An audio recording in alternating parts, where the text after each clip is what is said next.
La Sociedad Dominica de Medios de Comunicación, Sodomco, presenta A Pensar Más con Rosa María Palacios.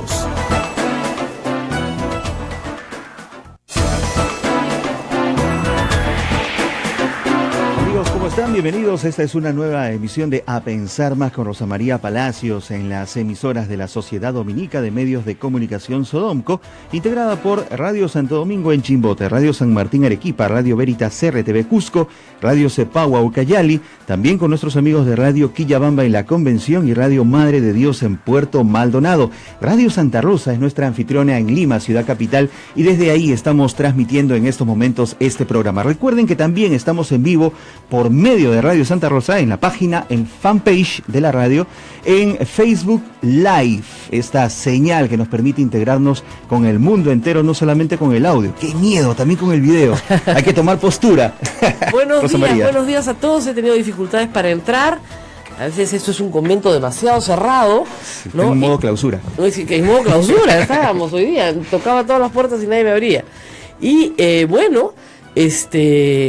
estamos de mañana con lluvia, me estaba empapando afuera, lloviendo pero gotones, esa lluvia de verano de gota grande, ¿ya? Y yo tocaba la puerta y me seguía mojando, y tocaba la puerta y me seguía mojando, parecía película, de verdad. ¡Déjenme entrar al convento! Es una cosa espantosa. En fin, tenemos varias novedades. Quiero empezar con un descubrimiento de José Alejandro Godoy, que se va a retirar del periodismo por un tiempo para trabajar en el sector público, pero que se despide con una cosa muy curiosa hoy. Tú sabes que en el año 2008, nuestro entonces presidente, el señor Alan García Pérez, tenía, el deseo de plasmar pues su visión del país, ¿no?, en un libro. Y hizo una larga entrevista con Carlos Spa y el libro se publicó. Muy bien.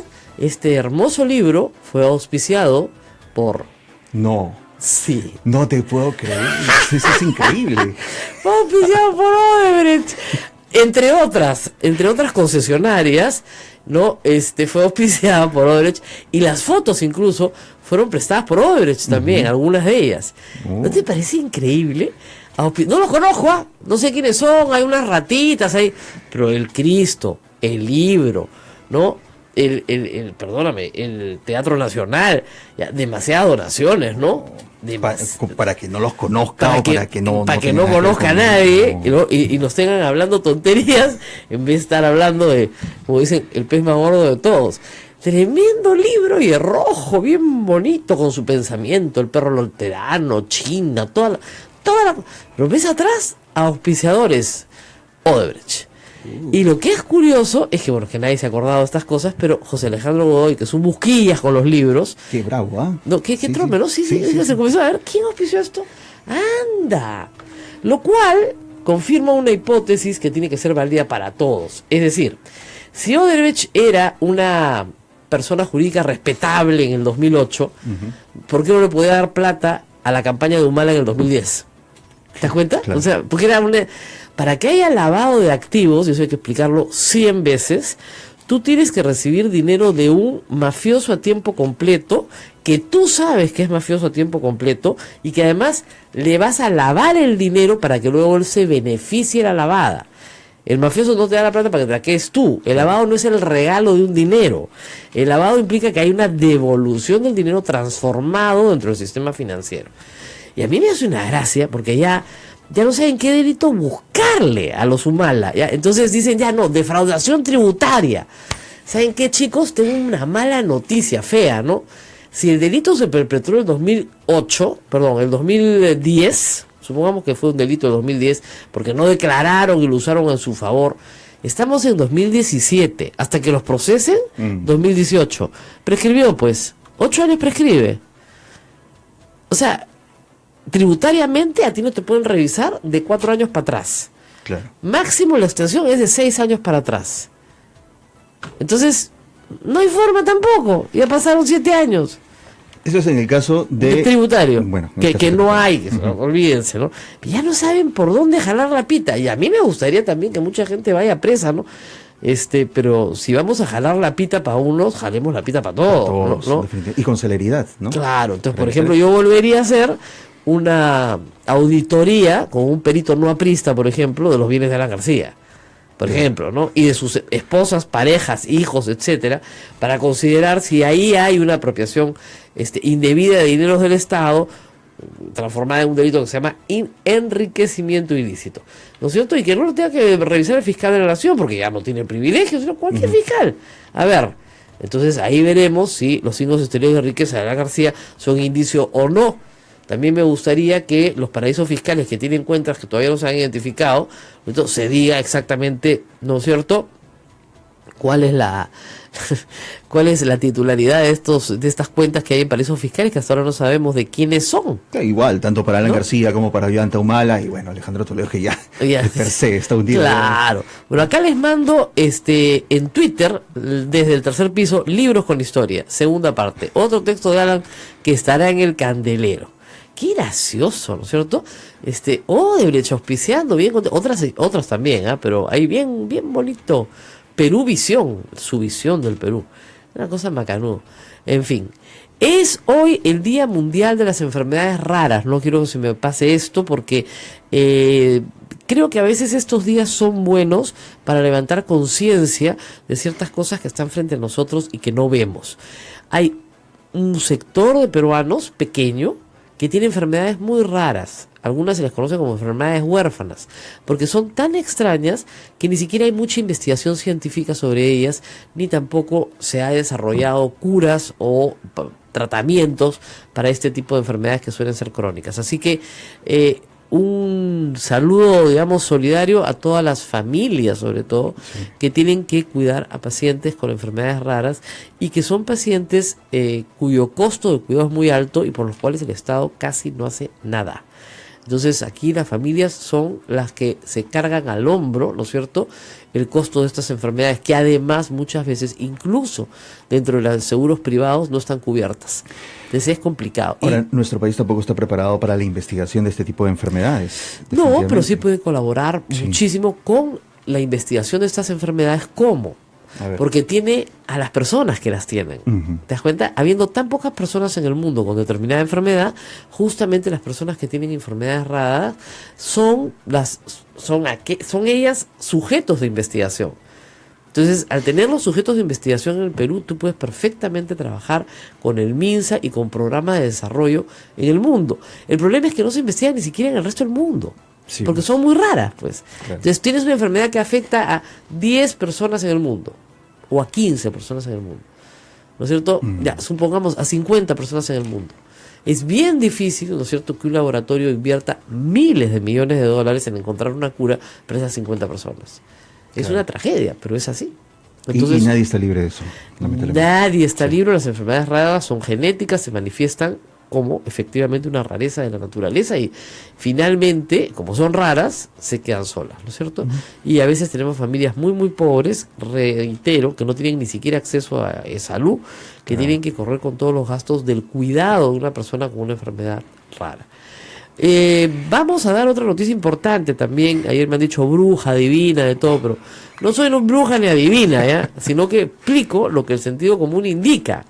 Es decir, era clarísimo que con la caída de las acciones en la bolsa de Nueva York de Graña Montero, alguna acción tenía que tomarse. En las grandes empresas del mundo, cuando esto sucede, los responsables son el directorio y la gerencia general, y otras gerencias a veces, ¿ok?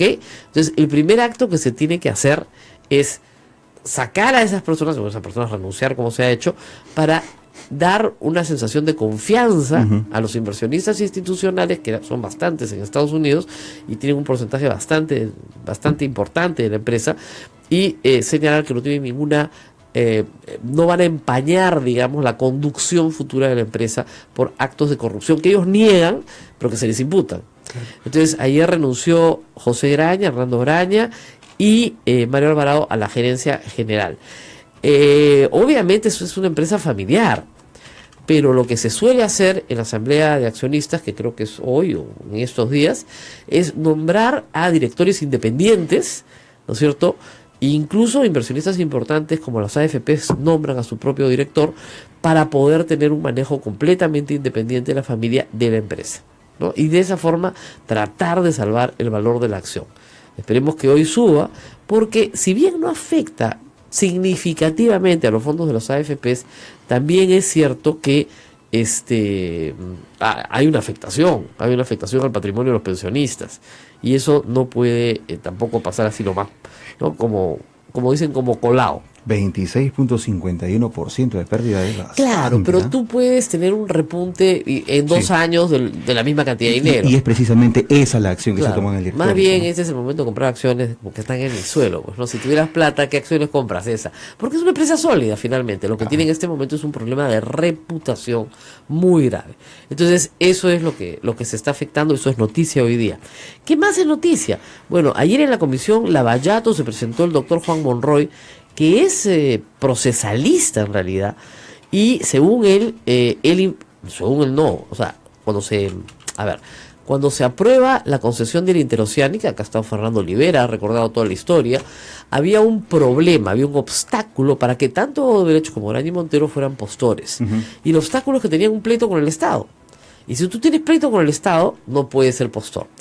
El tema es que ellos no tenían un pleito del Estado porque ellos fueran los infractores, sino porque ellos estaban reclamándole un dinero al Estado que no les habían pagado. Entonces, el informe señalaba que cuando esto sucedía, en realidad tú eras una víctima del Estado y no eras su agresor, ¿no es cierto? Tú no estabas agrediendo al Estado con una acción, sino que estabas tratando de cobrar lo que no se te había pagado. Así es. Por lo tanto, era válida, ¿no es cierto?, la participación de Odebrecht y Graña y Montero. Tan es así que posteriormente se saca una ley para convalidar toda esta situación y que participen. Entonces, bueno, eso fue lo que pasó. Pidieron informes a varios estudios de abogados, uno de ellos fue el doctor Juan Monroy, pero él dice que él no presentó ese informe el 4 de agosto, sino que lo presentó 8 días después. O sea, 4 más 8, 12. Y que no entiende por qué adulteraron la firma para poder justificar esto. ¿No es cierto? En fin. Tengo también una nota de prensa que me envía curiosa, no la había visto, que me la envía les voy a decir, Luis Fabre. No es su verdadero nombre, estaba tratando de recordarlo, es Felipe Huermus, pero es el nombre que usa, ¿no? Y sobre la campaña, sobre varias campañas en las que ha trabajado, entre ellas la del presidente Humala. Dice, en relación a las noticias publicadas en la prensa peruana referentes a la campaña presidencial del 2011, cabe el siguiente esclarecimiento. Fui contratado en enero de 2011 por la empresa FX Comunicación Global, empresa de la cual nunca fui socio, para trabajar en la campaña del candidato Ollanta Humala. Miren, esto es cierto, porque el que contrata a esta empresa es Salomón Lerner. Lo hace en enero del 2011, pues estaban desesperados. Ollanta Humala estaba muy atrás en las encuestas. Y regreso al tema que comentábamos ayer. ¿Por qué Odebrecht les daría $3 millones en mayo del 2010? Cuando no valían nada, además cuando estaban entusiasmadísimos dándole plata a Alan García para su Cristo, para su libro, para otras cosas, ¿no es cierto? Bueno, ¿qué más dice Luis Fabre? Trabajé en dicha campaña como es de público conocimiento y fui responsable de la creación de sus spots publicitarios. No participé en ninguna reunión sobre financiamiento de dicha campaña electoral y no recibí ni me fue solicitado entregar dinero para los responsables de dicha campaña. Por último, reafirmo lo ya declarado en 2006 a la comisión presidida por Juan Pari. En relación a las empresas brasileñas mencionadas, Odebrecht, Camargo Correa, ODAS, Andrade Gutiérrez y Queiroz Galbao, cabe informar a la comisión que no tengo y nunca he tenido relación laboral, contractual o comercial con ninguna de ellas y que nunca he recibido algún pago de dichas empresas. Deseo agregar que no tengo ni tampoco he tenido cualquier relación laboral, contractual o comercial con ninguna empresa brasileña que tenga inversiones en el Perú. Eso es lo que dice Luis Fabre. Ahora, ¿cómo probamos que él cargaba la plata? ¿No es cierto? Entonces, sí, la verdad es que esto es muy claro y esperemos que se ratifique lo que digan los demás. Barata no ha dicho que Fabre era el que cargaba la plata, ¿no es cierto? Hasta donde yo sé, aun cuando en varias publicaciones peruanas los indican a él como una especie de mula o correo de dinero en efectivo. Lo cierto es que él entra a la campaña en enero del 2011. ¿Y por qué lo sé? Porque cuando él entra a la campaña le prohíben a Humala darme entrevistas. Nunca más me dio una entrevista. No le era conveniente. La última entrevista que me da un mal a mí es justamente las primeras semanas de enero del 2011. Yo creo que Fabre vio y dijo, no vuelve más a este programa. ¿Ya? Entonces simplemente nunca más me dieron una entrevista, de verdad.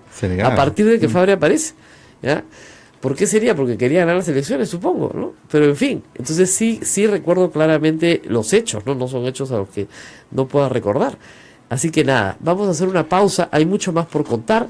El país está muy involucrado en un tema policial, pero vamos a salir de los temas policiales y vamos a los temas nacionales. El tema de Chinchero también está en agenda, una nueva suspensión de la obra en el aeropuerto, y una controversia nuevamente en el Congreso que amenaza arrasar con el vicepresidente de la República y ministro de Transportes, Martín Vizcarra. Así es.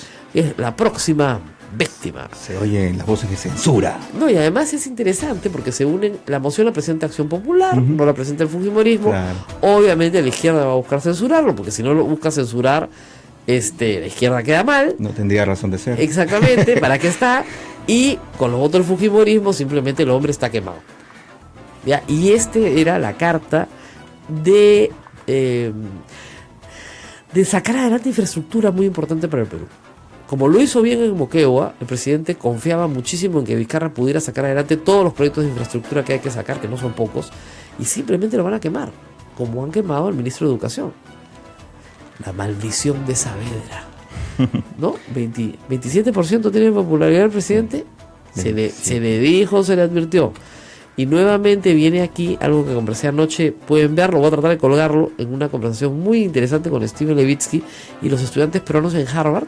Se reunieron en una clase y tuvimos una conversación de 1 hora y media por Skype.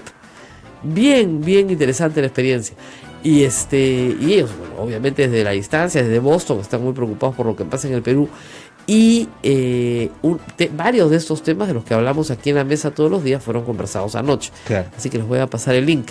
Pero, miren, la situación de corrupción en el Perú tiene un problema bien grave. No hay un líder en este momento anticorrupción. Hoy día lo dice Mirko Lauer en su columna también. No hay una cara. Nadie es el líder anticorrupción. Ese espacio está vacío. Entonces hay que preguntarse si se va a llenar con Verónica Mendoza, con Julio Guzmán. No se puede llenar con ninguno del elenco estable. El elenco estable pues está quemado, sí, ¿ya? Pues. Y Keiko Fujimori no puede abanderar la lucha contra la corrupción porque, digamos, el movimiento antifujimorista simplemente no se lo va a permitir, pues. Es ridículo. Entonces, ¿quién va a hacer la cara? Debería ser el presidente de la República. Y sin embargo, su cercanía a Toledo, el premierato, haber sido ministro de Economía, lo tiene contra la pared. Entonces, eso lo único que hace es bajar y bajar y bajar y bajar las encuestas. Tremendo. Si el presidente llega a 10% de las encuestas, con un país que no lo quiere ver, ¿no es cierto?, con ministros censurados, ¿qué va a pasar? ¿Quieren que les cuente lo que va a pasar? Ya saben, ya se los he contado. Vamos a la pausa y volvemos. Esto es A Pensar Más con Rosa María Palacios. Sodomco, Sociedad Dominica de Medios de Comunicación.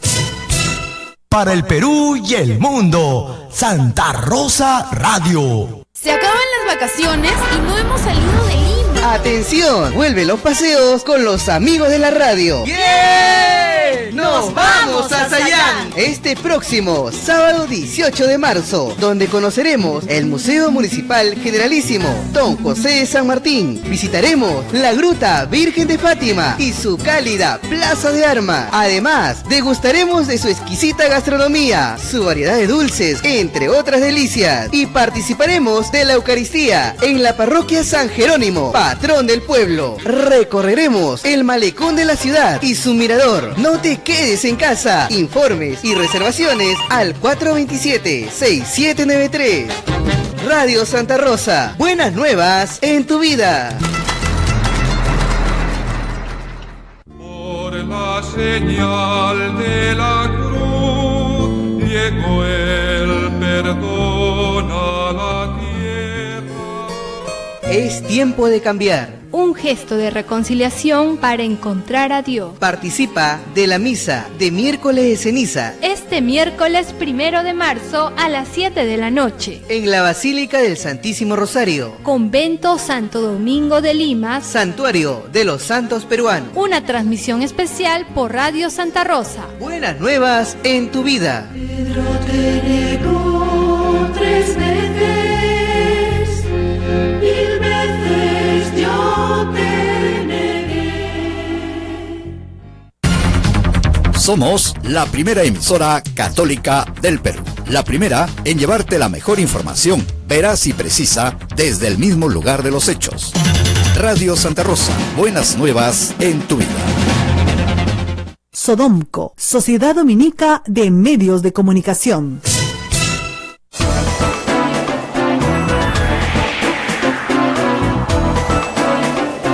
Mañana, 8 de la mañana con 20 minutos, continuamos. Esto es A Pensar Más con Rosa María Palacios. Bueno, seguimos conversando sobre hechos importantes. Cusco preocupado, nuestros oyentes del Cusco seguramente estarán preocupados. Se ha postergado el inicio de las horas en Chinchero de nuevo 3 meses, porque la Contraloría tiene que decir algo, porque el Congreso tiene que decir algo. Vamos a estar con Johnny Lescano en un momento, miembro del grupo, la bancada de Acción Popular, que ha presentado ayer una moción, digamos, de interpelación ya completa, con 27 preguntas para el ministro de Transportes, en la que se encuentra básicamente el caso Chinchero, que se ha convertido en la bandera de lucha de Víctor Andrés García Belaúnde. No sé por qué no le interesa a Odebrecht, o no le interesa a García, no, eso no le interesa, pero esto sí le interesa. Entonces lo ha convertido en un caballito de batalla, que es una estrategia lógica en un político, ¿no? A veces el gobierno no se da cuenta que faltan políticos para responder políticamente a los ataques políticos y desarrollar su propia agenda política, que el gobierno parece que no la tuviera. Tú me contabas ayer de un escándalo en el Congreso. Sí, pero escándalo, en todo caso algo que tenía, que era ya visto, ¿no? La Comisión de Ética nuevamente hizo de las suyas. Luz Salgado y Kenji Fujimori librados de denuncias que podrían ser consideradas, si no fueran ellos, sino otra parte de la política peruana, gravísimas, ¿no? Éticamente incorrectas. Totalmente. Miren, esa comisión hay que cerrarla, por una razón muy sencilla, práctica. Si son 72 fujimoristas, ¿ustedes creen que algún fujimorista va a recibir alguna sanción por razones éticas, no criminales ni delictivas, éticas? Ninguno, pues. Entonces, ¿para qué tienen esa comisión? Mejor que el señor Segundo Tapia, que la preside, se jubile nomás y ya está, ¿no? Claro. Y las faltas criminales se procesan como siempre se procesaron. Ahora hablamos de compra de computadoras donde aparentemente se han dado situaciones de corrupción. Por ello y por mucho menos censuraron a un ministro. Que pasen al Poder Judicial. Claro. Que pasen al Poder Judicial. Pero ahí van a agarrar a toda la administración, pero no a Luz Salgado. Eso es lo que va a pasar. Y en el caso de Kenji, miren, eso de que en su semana de representación se fue al Cusco, es una estrategia que él tiene contra su hermana. Entregar obsequios, claro. Entonces, si su hermana decidió perdonarlo, bueno, pues ha decidido si su hermana ha decidido castigar, ¿sabe que si su hermana Keiko Fujimori es lo suficientemente astuta para saber que si castiga a su hermano para hacer eso, lo convierte en un héroe nacional? Y eso es exactamente lo que no quiere hacer. Porque es lo que va a decir: estoy castigado por servir a mi pueblo. Entonces, fatal. Y estoy castigado por la mayoría que mi hermana maneja por castigar a mi pueblo. ¿Ustedes creen que va a permitir eso que con Fujimori? Ni hablar, pues tan tonta no es. O por lo menos sus asesores, Ana Vega, Pierre Figari, tan tontos no son. Entonces la orden es a Kenji nada, justamente para no hacer de él un héroe nacional. Porque de lo que se lo acusa es de repartir cosas durante su semana de representación. Pero si esto no tiene sanción, simplemente lo va a seguir haciendo. Así es. Sin ningún problema, ¿no? Así es. Bueno, la otra cosa que también pasó ayer en el Congreso, que a mí me llamó muchísimo la atención, fue que Mauricio Mulder quiere denunciar constitucionalmente al congresista Juan Pari, que lo único que ha hecho es hacer su trabajo, ¿no es cierto? ¿Y por qué? ¿Por qué lo quiere? Porque dice que ha ocultado información. Ya, no ha ocultado información, le ha entregado toda la comisión que está viendo la Vallato ahora. Que no sepan leer o que no se sienten a revisar papeles es otra cosa. Entre la información entregada, se pidió a distintos bancos del país información sobre ciertas personas. El Banco de Crédito, no la Unidad de Inteligencia Financiera, entregó bastante información sobre cuentas de Pedro Pablo Kuczynski y los movimientos que éstas tenían. Ya se ha explicado que todos esos movimientos son lícitos y todos esos movimientos están explicados en la declaración jurada de Pedro Pablo Kuczynski.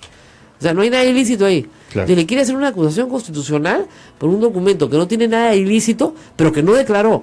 Lo que él dijo, esa información llegó cuando estábamos con el informe cerrado. La lacramos y la entregamos al Congreso para la siguiente comisión. Porque ni siquiera la bancada del señor Mulder quiso votar el informe Pari. Así que si ni siquiera quisieron votar el informe Pari, no se pase, pues, qué acusación. No hay derecho moral para pedir nada. Así ¿no? pues. Entonces tú dices, oye, ¿qué le pasa a esta gente? ¿Qué les están dando de comer? ¿Cuál es el rancho en la cafetería del Congreso? Por Dios. No todos se acusan, yo te acuso, tú me acusas. Han convertido el Congreso en una comisaría bamba, ¿no? Porque si hubieran acusaciones que tuvieran sustento sería interesante. Pero no hay nada ahí, ¿no? Entonces te voy a meter preso, señor Juan Pari. Juan Pari se ríe, pues, y dice, lo que tiene miedo el señor Mulder es lo que yo voy a contar ante el fiscal sobre Alan García. Eso es lo que le da miedo.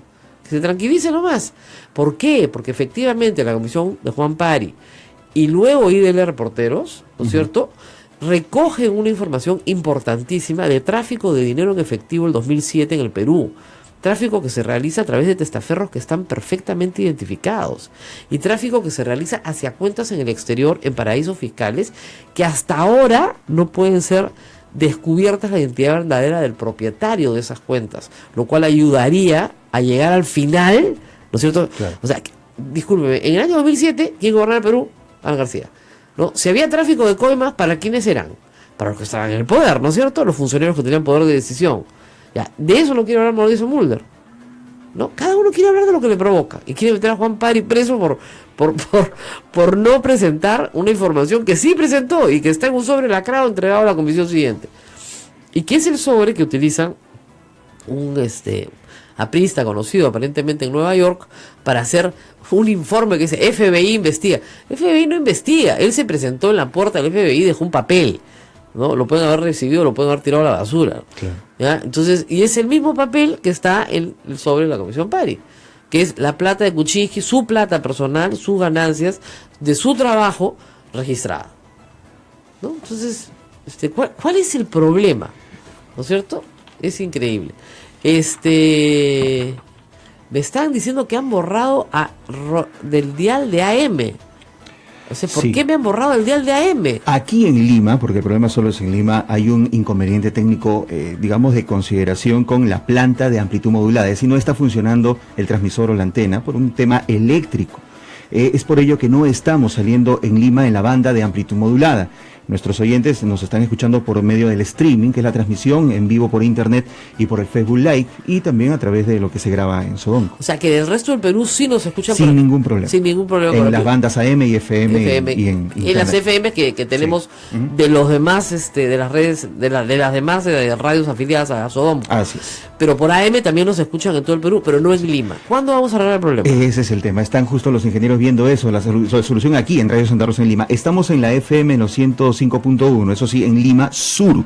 Pero la amplitud modulada sí tiene un problema en estos momentos. Uy, señores, esto va para largo, ¿ah? Pero miren, este convento tiene 500 años y no se ha caído. Y esta radio tiene 58 años y seguimos aquí. Así que tranquilos porque va a haber una solución. Mientras tanto, todo se puede solucionar. Oye, me dijeron ayer que esta conversación, por ejemplo, con los muchachos de la Universidad de Harvard, la han escuchado 20.000 personas. 20.000 personas, sí. Wow, es bastante. Live. Es bastante. ¿Ya? Y yo ni siquiera la había publicado, ¿eh? O sea, es impresionante lo que se puede hacer a través de estos medios alternativos de comunicación. Lo transmitieron vía Facebook. Sí, Facebook. Claro, eso es inmediato. Entonces, tenía gente de fuera que me decía, pucha, son las 3 de la mañana acá, pero me he quedado pegado. ¡Qué suerte, caramba! Y lo bueno de eso es que luego de esa transmisión en vivo queda grabado todo el contenido, ¿no? Y ahora lo voy a colgar más tarde. Entonces, eso creo que va a ser interesante para los oyentes. ¿Ya tenemos nuestras comunicaciones? Todavía. Johnny Lescano siempre se queda dormido cuando lo llamamos. No contesta, está tomando desayuno, está comiendo pan con chicharrón, tiene la boca llena, no sé. Pero el asunto es que siempre que quedamos, algo pasa. Vamos a tratar también de estar desde Honduras con Julio Arbizú, que es, como ustedes saben, abogado. Él trabaja ahora actualmente en Honduras, ha sido procurador anticorrupción. Tiene muchas cosas que contarnos sobre, obviamente, lo que puede pasar con los implicados. Yo reitero, porque yo creo que es bien importante, hasta ahora el señor Barata tiene 4 acusaciones, si ustedes quieren, para ponerlas en orden. Primera acusación, contra Toledo. caso, no, la primera acusación, discúlpeme, fue contra la banda del MTC. Okay. Caso en el cual los implicados están detenidos, todos, en Lurigancho, ¿no es cierto? Incluso hay la esposa de uno de los, del señor Cuba, también detenido, o la pareja si quieren, todos están detenidos, ¿no? Todos los que tenían orden de captura internacional se han presentado. Muy bien.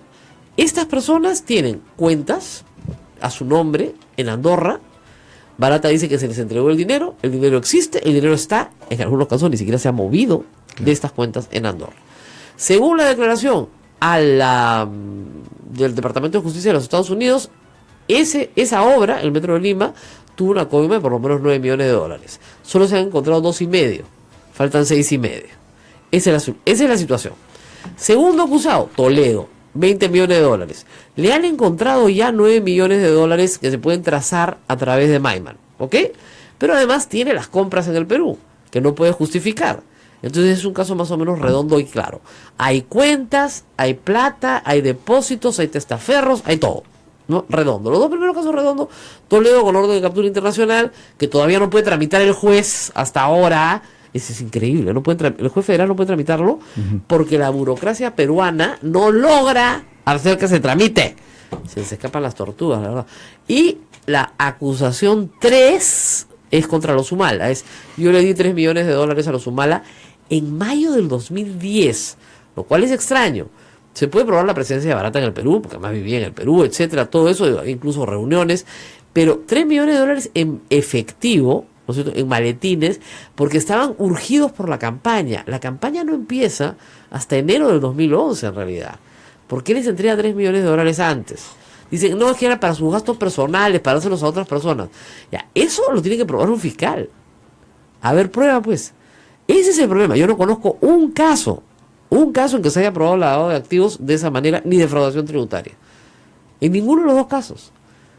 Y por esas dos razones no van a tener prisión preventiva, pues. Por más que Perú 21 pegue de gritos y Panorama haga el reportaje 150.000 sobre las mismas cosas, las agendas y las agendas, eso no se arregla así. Se hubiera arreglado si es que hace más de 2 años o 3, cuando se dijo esto tiene que ser penalizado, ¿no es cierto?, no se hizo. ¿Ok? Esto tiene que hacerse de otra manera, ¿no es cierto? Esto tiene que hacerse con la intervención del Congreso y hasta hoy no se hace.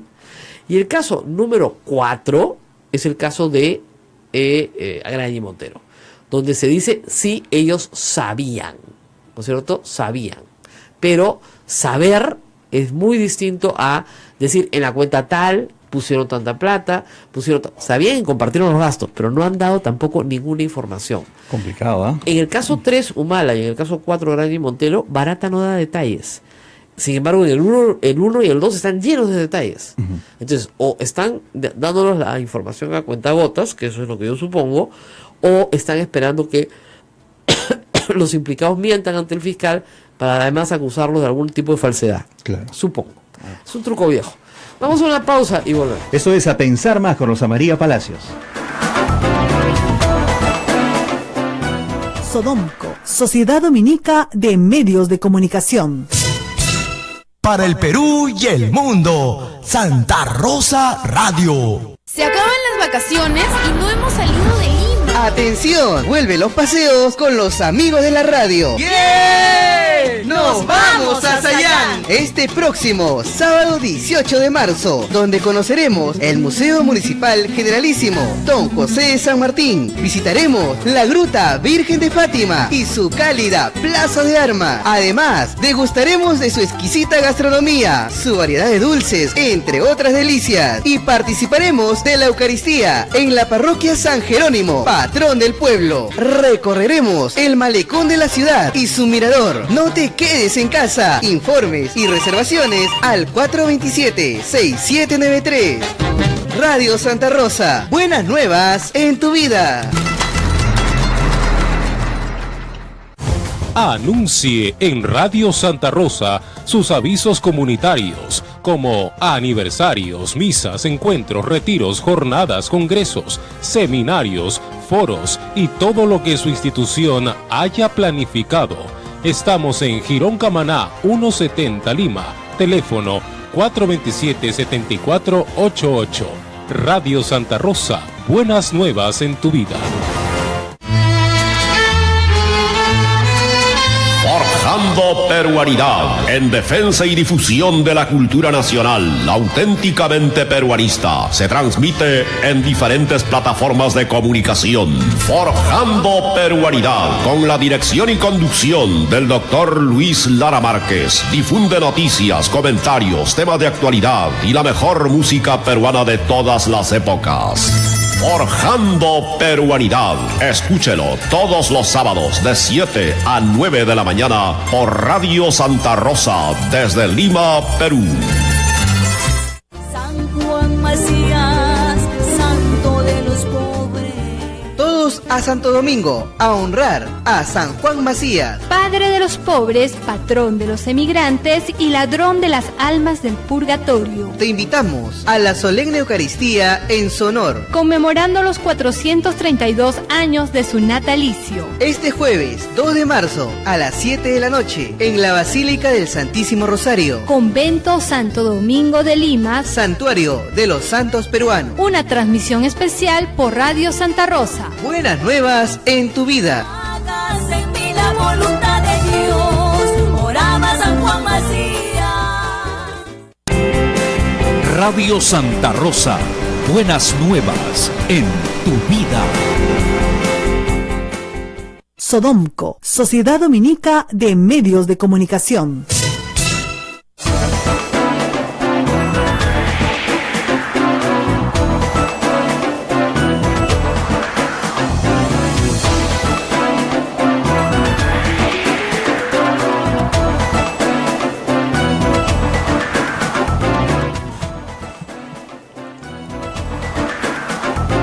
Continuamos, amigos, esto es A Pensar Más con Rosa María Palacios en las emisoras de la Sociedad Dominica de Medios de Comunicación.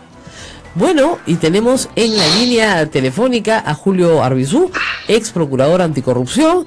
Hoy reside y trabaja en Honduras, pero siempre está pendiente de las noticias en el Perú. Gracias por estar con nosotros. Buenos días, Rosa María, un gusto conversar contigo, bueno, como siempre. Empecemos por la actuación de la Fiscalía, que a mí me preocupa bastante.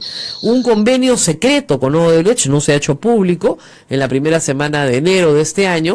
Supuestamente un magnífico convenio porque les da dinero, porque les da información, pero no se conoce más detalle. Luego, información a cuentagotas que se va filtrando, muy completa en el caso de Toledo y en el caso de la banda del MTC durante el gobierno aprista, muy incompleta en el caso de Ollantumala, muy incompleta en el caso de Graña y Montero. ¿Qué está pasando con la Fiscalía? ¿Por qué se está comportando de esta manera? En su experiencia, ¿qué es lo que nos quiere decir la Fiscalía que no estamos entendiendo? Mira, Rosa María, yo estoy muy preocupado por esto que tú mencionas. Aquí solamente hay dos posibilidades. Es que, desde un punto de vista objetivo, digo, una, que los colaboradores o el colaborador de la Fiscalía esté dando información parcial, es decir, se esté reservando, se esté guardando cierta información, o que la Fiscalía, porque no para nadie debería ser una duda que la filtración de la información hacia la prensa sale de la Fiscalía peruana, está seleccionando los casos que quiere filtrar o las delaciones que quiere filtrar. Entonces, lo que yo estoy viendo por la forma en que llegan las noticias es que hay efectivamente, digamos, una aparente selectividad de las imputaciones, de las delaciones y por cierto, también de la comunicación de la Fiscalía con la opinión pública. Y esto, insisto, creo que es bastante preocupante, ¿no? Así es. Yo, la verdad que creo que deberían comunicarlo todo, o si es reservado, no comunicar nada, ¿no es cierto? Pero no tener esta información parcial, ¿no? Efectivamente, digamos, la Fiscalía antes de esto ha defendido los fueros de una reserva de la investigación que no es, digamos, 100% defendible. En algún momento incluso el fiscal de la Nación ha dicho que podrían existir mecanismos de comunicación en la medida en que a la Fiscalía se le reclamaba el hecho de no tener ningún resultado más allá de lo que la prensa brasileña filtraba hacia el Perú y era eso a lo que podíamos tener acceso, pero digamos, ahora está ocurriendo algo probablemente mucho más nocivo que la propia desinformación, que es la información a cuentagotas, como tú decías, la información aparentemente seleccionada, la información que tiene que ver con determinados personajes y el silencio total respecto de otros que parecieran tener, digamos, no solamente por la impresión de un lego, sino para quienes conocemos del caso y para quienes conocemos de cómo se investiga un caso de media corrupción como este, pues bastante más responsabilidad, ¿no? Así es. Ahora, veamos también la Procuraduría. Los oyentes siempre se confunden. El procurador es el abogado del Estado, como agraviado en este caso. El fiscal es quien dirige, ¿no es cierto?, la acción penal y quien acusa, el juez, el que juzga y condena. La Procuraduría se ha reformado, han nombrado nuevos procuradores ad hoc solo para el caso Odebrecht. ¿Cómo ve esta situación? ¿Ha sido una buena idea partir la Procuraduría Anticorrupción y crear una Procuraduría ad hoc para este caso? Mira, Rosa María, yo creo que esto es algo incomprensible. La verdad es que he escuchado algunas de los argumentos de quienes han tomado esta decisión y sigo sin comprenderlo. El doctor Amado Enco y su equipo, porque tiene un equipo bastante numeroso, están en perfectas condiciones de hacerse cargo de un caso como este. No solo es eso, sino que además el doctor Enco tiene bastante más experiencia que cualquiera de las personas que se ha contratado para esta Procuraduría ad hoc. Pero no solo eso, mucho más. Me parece que apenas creada esta Procuraduría ad hoc, ni siquiera se ha previsto que ésta participe de los acuerdos, ¿no?, a través de los cuales se están produciendo las delaciones de las personas en Brasil. De esta manera, claro, no tenemos ninguna garantía. Claro, o sea, miren, la diferencia que yo observo, por ejemplo, es que la Procuraduría en la época del proceso Montesinos-Fujimori fue absolutamente proactiva y participaba en las confesiones de, por ejemplo, Martín de Pinchi Pinchi. O sea, participó activamente. Martín de Pinchi Pinchi primero busca al procurador y luego van a la fiscalía. Hemos perdido la comunicación, pero la vamos a retomar en un instante. Y hay esta permanente proactividad de la procuradora. Ahí estamos en la conversación. Hola, Julio, estamos ya nuevamente conectados contigo.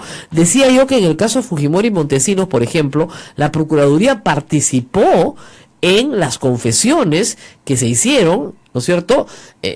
Todas las personas que fueron colaboradores eficaces tenían presente durante la manifestación de la colaboración a un procurador que también hacía preguntas. Ya, eso no todas, exactamente. En todas, Rosa María. Así es. Te lo dice alguien que además participó en esos procesos. Yo era abogado de la Procuraduría de Fujimori y Montesinos en ese entonces y sé perfectamente, porque así debe ser además, porque así está previsto en la ley, que la Procuraduría debería participar de estos acuerdos, por supuesto también en la toma de declaraciones, pero estoy hablando de todo el íter procesal del acuerdo. Claro. Y sin embargo aquí no hay ninguna participación de la Procuraduría y eso es sumamente preocupante, insisto, porque no conocemos, como tú decías al inicio, cuáles son las decisiones que se están tomando alrededor de los colaboradores y cuáles son efectivamente las materias de esa colaboración. Así es. Otra cosa que me preocupa es que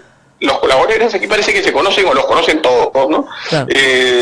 Y eso, o sea, se conocen los colaboradores y sin embargo, bueno, que ya es una contravención a la propia norma, y se conocen sin embargo solamente una versión parcial de sus delaciones o de sus colaboraciones. Claro.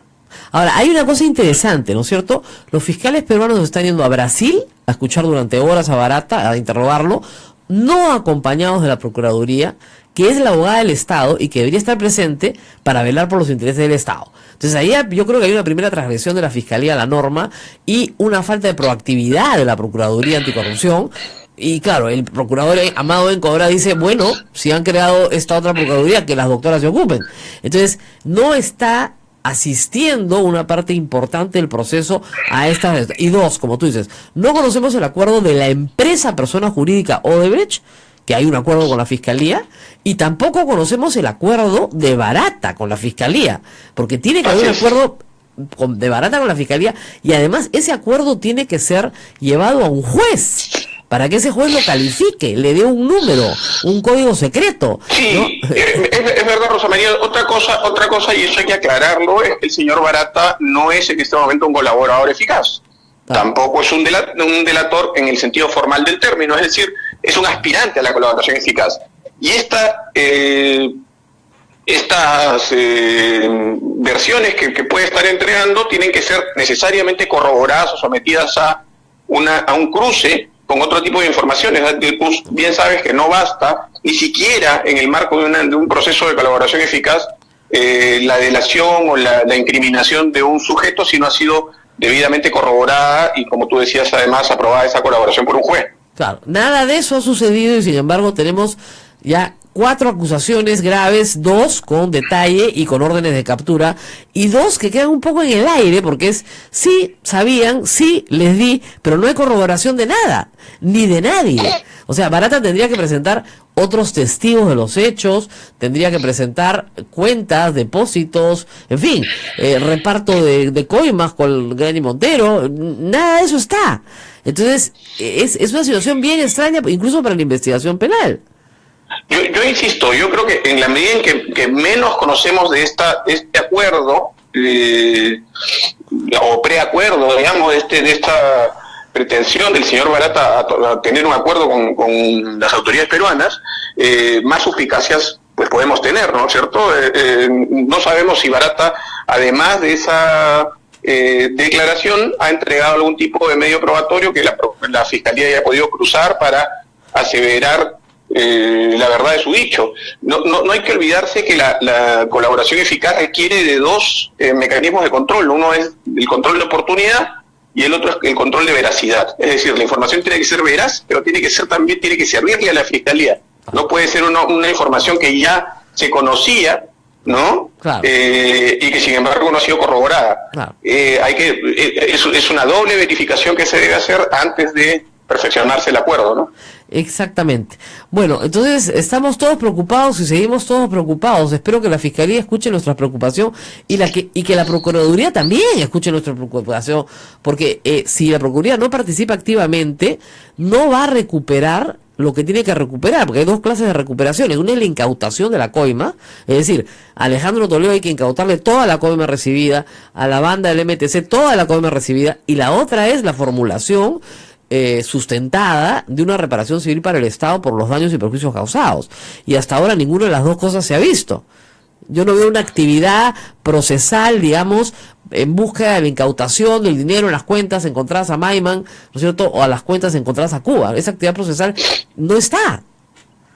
O no la conocemos. Mucho más grave todavía, yo hace unas semanas decía, no entiendo por qué, por ejemplo, los activos de Odebrecht no son embargados preventivamente. Así, yo lo dije en diciembre. En diciembre, vamos a estar en marzo mañana y no hay un embargo. No entiendo por qué esto no ha ocurrido. Es decir, estoy hablando de los activos de Odebrecht. Y Odebrecht ya está vendiendo, claro. El gobierno sacó este decreto de urgencia que le traspasa al mismo Estado la responsabilidad de resarcirse a sí mismo, pero que en realidad no está tomando las precauciones que debería tomar, y esto tendría que haber salido de la Procuraduría ad hoc recientemente creada, es decir, la decisión de solicitarle al juez, ¿no?, el embargo preventivo de los activos de Odebrecht que todavía le quedan, y eventualmente incluso pedir la nulidad de la venta de los activos a terceros, porque la empresa, los representantes de la empresa ya sabían de estas investigaciones al momento de hacer los traspasos. Claro. Entonces, no se está tomando ninguna precaución. Claro. Y no solamente de Odebrecht, sino de OAS, de Andrea Gutiérrez, o sea, de todas las demás. Es un trabajo duro, pero hay que hacerlo. Hay que solicitar todos los embargos preventivos. A mí lo que me preocupa es que el pacto con Odebrecht, persona jurídica, implica que no haya ninguna acción directa sobre la empresa. Es decir, que no haya allanamiento, que no la ha habido, que no haya incautación de documentación, que no la ha habido, que no hayan embargos, ni siquiera embargos en forma de administración, por ejemplo, de los flujos de las concesiones. Nada de eso hay. Y me preocupa que eso esté en el acuerdo y que nadie lo sepa. Porque tú tienes que decir, ya, perfecto, te concedo todo eso, pero ¿a cambio de qué? Sí, por eso es que es tan pernicioso, digamos, el silencio y la información que viene dosificada, ¿no? Así es.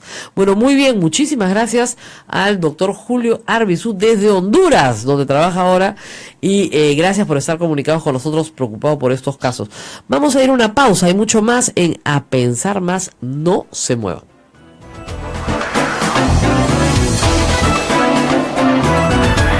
Sodomco, Sociedad Dominica de Medios de Comunicación.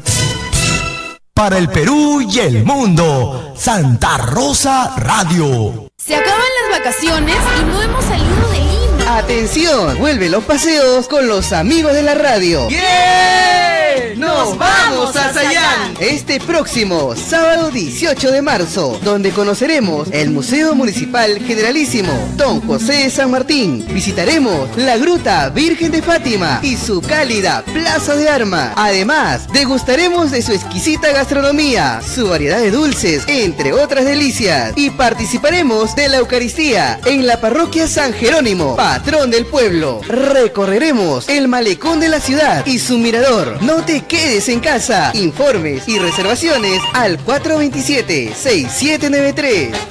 Radio Santa Rosa. Buenas nuevas en tu vida.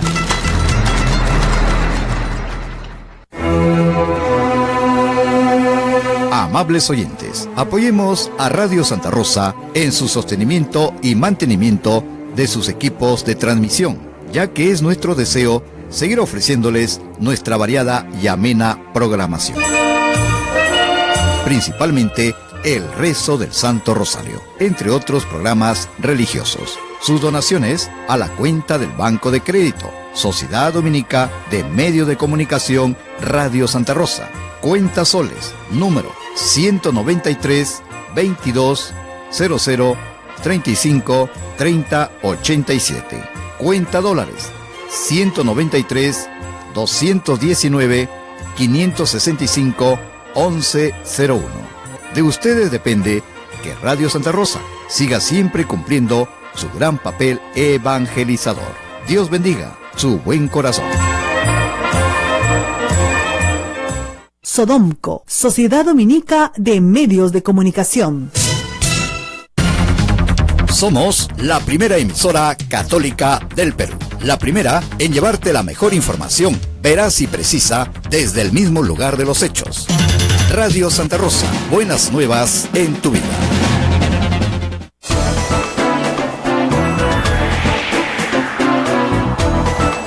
8:52 minutos, esto es A Pensar Más en las emisoras de Sodomco y atendemos un poco las preguntas o los pedidos que hacen algunos oyentes, Rosa María, a través de las redes sociales. Blanca Velázquez nos dice: Rosita, please, dale un curso acelerado a PPK para que sea el líder que buscamos. Si le ayudas en el debate, ayuda a que sea un buen líder, es lo que hoy la mayoría te agradeceríamos. Bueno, vamos a explicar una cosita. Yo al debate llegué como aterrizando, ¿no? Me llevó Gustavo Ritti, gracias a todo esta. Y claro, fue interesante, pero yo voy a donde me llaman, ¿no? O sea, uno va a donde le invitan, ¿no? Si no te invitan, ¿para qué vas a ir? Y recuerden que todo esto siempre fue ad honorem, jamás cobré un centavo, ni lo haría. Yo al presidente le puedo decir, cuando he podido decirle las cosas que pienso, se las he dicho con total libertad, pero con total libertad, creo que por eso respeta lo que digo. Pero sí, yo le he dicho en su cara que lo que estaba haciendo con Jaime Saavedra era un error fatal, y creo que va a seguir siendo una pesadísima herencia sobre su gobierno, porque lo que viene ahora es Vizcarra, y él ya tiene ahorita 27% de popularidad. Estamos entrando en un periodo difícil económico para el país, no se ve crecimiento que llegue al bolsillo de la gente. Y como dice Augusto Álvarez en su columna, esto parece la orquesta del Titanic, ¿no? O sea, todos siguen tocando los instrumentos y el barco se está hundiendo, ¿no? Y cuando llegue a un dígito en unos meses, vacarlo va a ser muy fácil.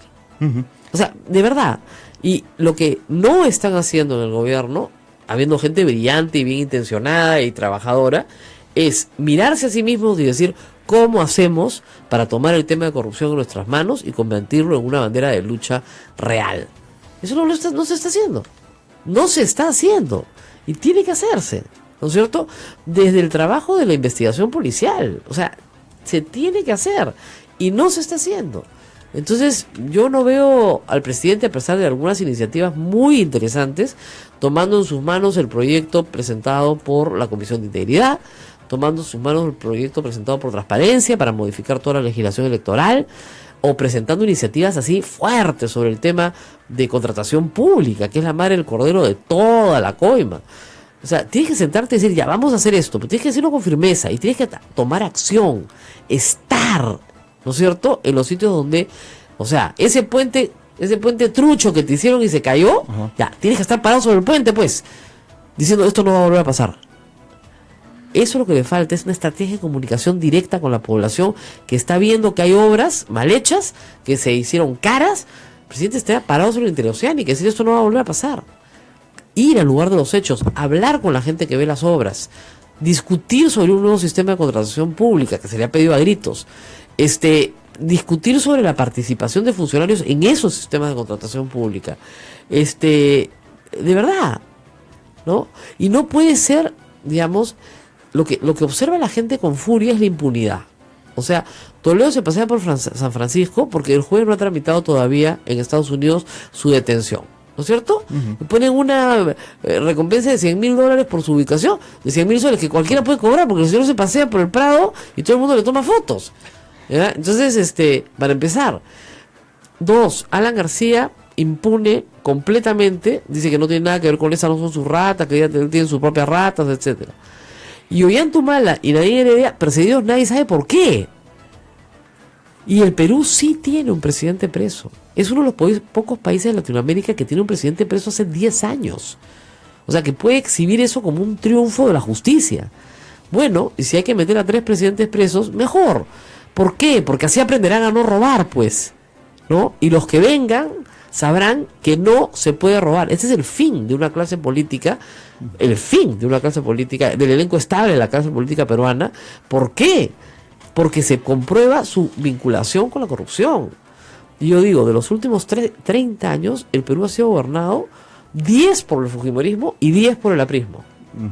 Son responsables del 20%, o sea, de 2/3 de la vida política del Perú.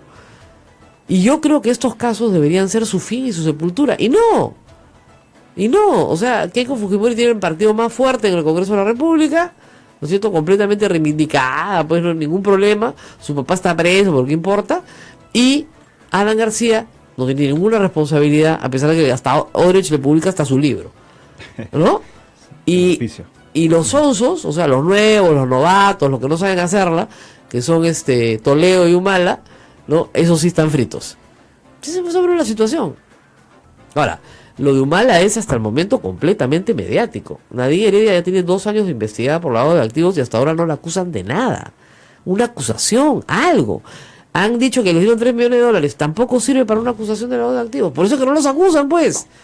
O sea, en el caso de los demás, de Toledo y de los del MTC, orden de captura, listo, prisión preventiva, se inicia el juicio en cualquier momento. Acusación fiscal, vamos. En estos otros 2 casos, no hay nada. Nada. Y hay una dosificación de la información. Mientras tanto, en el mundo paralelo, ¿no es cierto?, el gobierno actual sigue completamente desconectado de esta situación y perdiendo popularidad día a día. Y con una oposición que se le ha armado en el Congreso, que ya no solamente es fujimorista, sino también tiene Acción Popular, ¿no es cierto?, y probablemente a la izquierda, bajándose a su ministro de Transportes y Comunicaciones, de todas maneras. Y no es que yo tenga una bola de cristal, se lo van a bajar. Pero que se lo van a bajar, se lo van a bajar. Como van a comenzar a bajarse más decretos legislativos de los que se han bajado. Se bajaron el del MINSA y probablemente se bajen otros más. Porque hay que bajarse, pues. Porque hay que hacer oposición. Pero una vez que se instale el Congreso el 15 de marzo, olvídate. De Vizcarra no queda nada.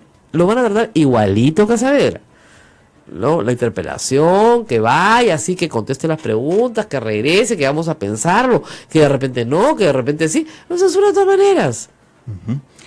Ahora, que yo presumo que el tema de Chinchero no va. Porque ya está la presión del señor Víctor Andrés García Belaúnde y su grupo político, que son 5, ¿no es cierto? Y tal la presencia en medios acusando todo el día de corrupto a Martín Vizcarra, yo no sé con qué desesperación, no entiendo ya con qué desesperación, que finalmente probablemente ese proyecto se tenga que cancelar. Con lo cual va a ser una especie de conga. ¿Te acuerdas de conga? Claro, va? claro. Igualito. Sí. Y no va, pues. Entonces no son capaces ni siquiera de ejecutar un aeropuerto. Ese es el problema, con una protesta social en el Cusco en la patada, ¿no? Terrible. Es cierto que Víctor Andrés García Belaúnde está muy activo en los medios de comunicación, dando a entender ese punto de vista. Sobre este tema. Y ha perdido hasta un amigo por todo esto, ¿no? Sí, la grabación es terrible, pero él ha dicho algo que es falso en el Twitter. Ha perdido un amigo por el caso de su Chinchero. No ha perdido un amigo por el caso de Chinchero. Ha perdido un amigo por insultarlo, que es diferente. Al señor Guido Lombardo. A Guido Lombardo lo ha perdido por decirle que le hacía entrevistas complacientes a García. Y dijo, la única entrevista complaciente que he hecho es a ti, con los libros malos que has publicado. Se lo dijo en su cara. Entonces, él no ha perdido un amigo por el caso Chinchero, él ha perdido un amigo por insultar al amigo. Porque al amigo no se le insulta y menos en público. Y además hay una cosa que yo siempre he dicho, ofensas públicas, disculpas públicas. Y lo que le debe el señor García Belaúnde a Guido Lombardo es una disculpa pública. Porque él dijo que tú haces entrevistas complacientes. No ha hecho ninguna entrevista complaciente a García, porque probablemente ni siquiera se la dan. ¿Ya? Él tiene, en este caso, que dar disculpas. Pues no puede pasarse amparado en inmunidad insultando a todo el mundo. O sea, yo puedo discutir el contrato de Chinchero, el plazo de ejecución de la concesión me puede parecer muy largo, puedo tener dudas sobre la capacidad económica ¿no es cierto?, del ejecutante, pero lo que yo no le puedo decir es vendepatria pues al señor Vizcarra, porque uno de los socios en este proceso es chileno. O sea, ¿qué es esto? Vendepatria. Eso es muy feo.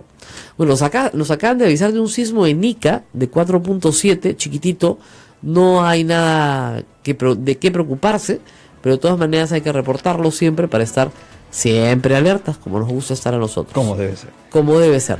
Oye, son las 9:01, se me pasó el programa. Nos vamos, hasta Así mañana. Es, hasta mañana. Y mañana vamos a tener mucho más, por cierto. No dejen de ver el descubrimiento de José Alejandro Godoy desde el tercer piso. ¿Ya lo tuiteaste? Claro, con libro y todo. Sí. ¿Cómo es que Odebrecht le auspicia el libro a Alan García de su visión? Mi visión, Odebrecht, ¿no? No los conozco, no tengo nada que ver con ellos, nunca los vi, nada los veía, ¿no? Hay tanta gente que investigar el caso García, tanta gente que investigar. No solamente es el presidente García, es todo el elenco que lo rodeó.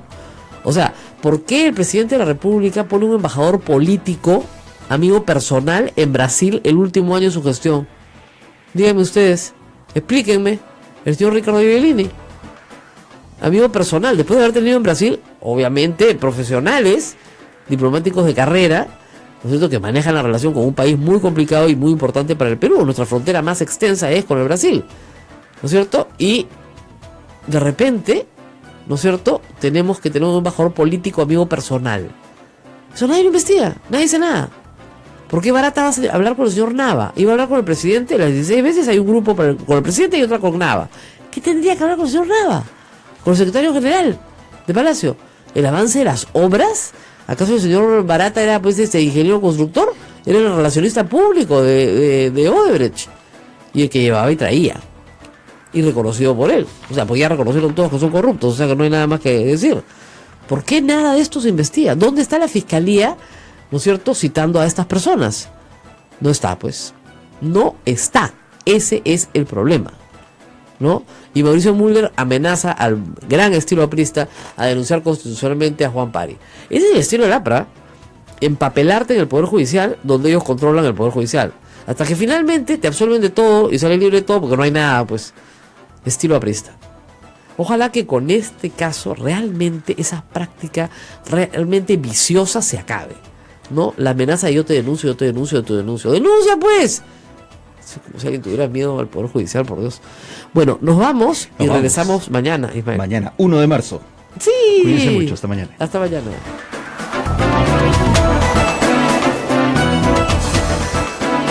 Hasta aquí, A Pensar Más con Rosa María Palacios. Este programa fue producido por la Sociedad Dominica de Medios de Comunicación, Sodomco. Por la señal